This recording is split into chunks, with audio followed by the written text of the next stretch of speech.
Well, as things get more taxing, this is Nancy Pelosi today doing a little deflecting. The president doesn't know about everything that is going on in every agency of government. Should Mr. Boehner have known? Because this is a neighboring district in Cincinnati where the IRS office is. I don't think you can hold him accountable for what happened in that IRS office. Today, House Majority Leader Eric Cantor responds to that.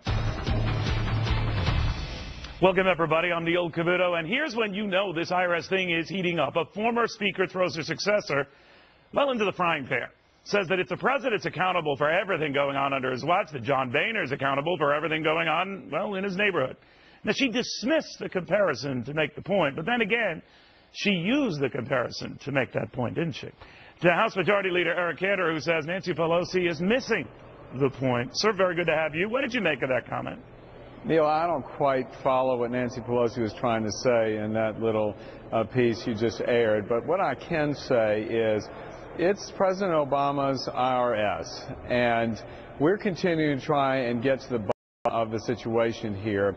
And I know that Ms. Lerner, when she came up to Capitol Hill and she pled the Fifth, you know, I strongly believe if she works for the American people, she owes the American people an explanation.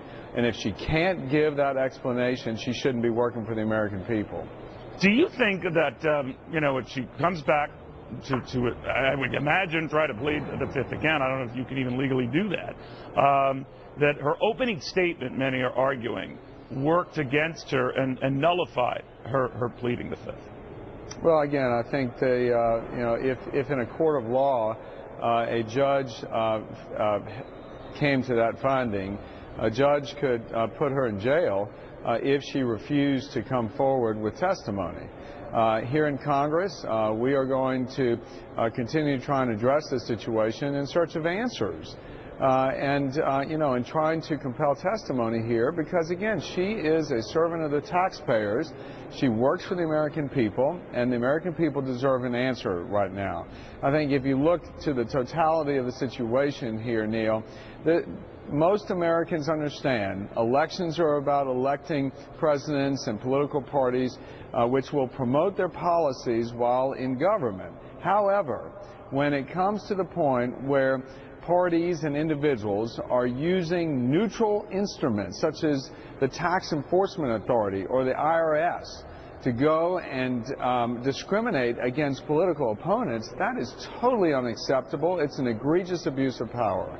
Are there, I'm not saying deals behind the scene, Congressman, but are there those along the IRS food chain who want to talk, who want to be given protections, assurances that they won't be penalized for you know, I guess ratting out higher ups?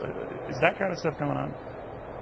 Well, listen, there's whistleblower statute and that provide protection to federal employees to come forward, really, because, again, they're all servants of the taxpayers. Oh, I understand that, but is that happening now? Are there whistleblowers out there that do want to come forward that have talked to you, your offices or other offices?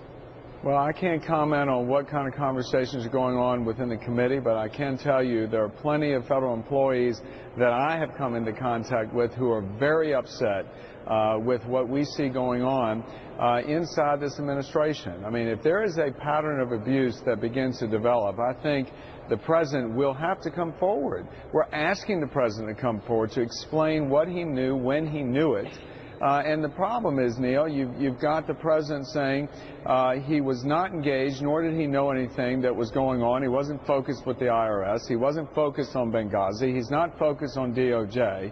And now I know that there's a recent report that demonstrates that EPA, and a study shows that the EPA has been granting waivers to FOIA fees to groups that are from the left, but instead imposing those kind of fees from others. Again, if this is true and the president continues to maintain that he is just not engaged, is not focused, how can we do our job?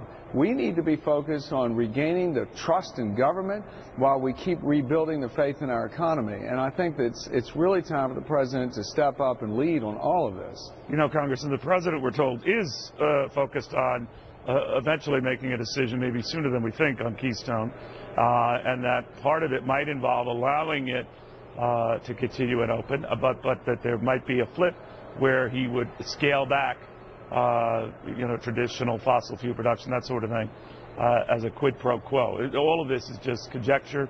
I leave it at that. But what do you make of it? Where do you stand on this whole Keystone thing, and how soon you want to get an answer? Well, we want an answer now. We want the Keystone Pipeline built. As you know, in the House yesterday, we passed in a bipartisan fashion a bill which says let's stop the block on the Keystone Pipeline. This is about growing our economy. Again, America has the most sophisticated technology in terms of extraction of our fossil fuels than anywhere else in the world. We can be more environmentally sensitive. We have a built-in competitive advantage with our at-home resources. We ought to be maximizing that production. So if he were to talk about, sir, a quid pro quo deal, a Keystone on, I approve it, but I might close off additional federal lands to drilling or something like that.